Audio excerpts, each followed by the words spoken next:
سمنګانو کې د طالبانو د والي سکرټر په خپل لاسلیک ځان ولسوال ټاکلی. سمنګان کې ځایي سرچینې وایي چې دغه ولایت والي حج ته تللی او سکرټر یې د والي پر ځای مکتوب لاسلیک کړی او ځان یې د ولسوال په توګه ټاکلی دی.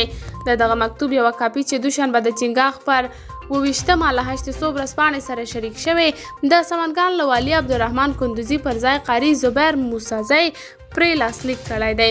موسزی په دغه مکتوب کې ځان د خلم ولسوال ټاکلی دی. دا مکتوب د چنګاښ پر 25 نیټه د سمنګان د ولایت مقام له لوري صادر شوی دی. قاري زبیر موسزی 13 ورځ د ولایت مقام د کارکوونکو له لوري د خلم د ولسوال په توګه معرفي شو او په کار یې پیل وکړ، خو د معرفۍ له مراسمو وروسته د ولایت مقام ته راغلی او د ولایت د سرپرست په توګه یې کار ته دوام ورکړی دی. قدرمنو لیدونکو، تاسو د دې موضوع په هکله څه نظر لرئ؟ نظریات مو راسره په کمنټ کې شریک، ویډیو لایک او چینل سبسکرایب کړئ.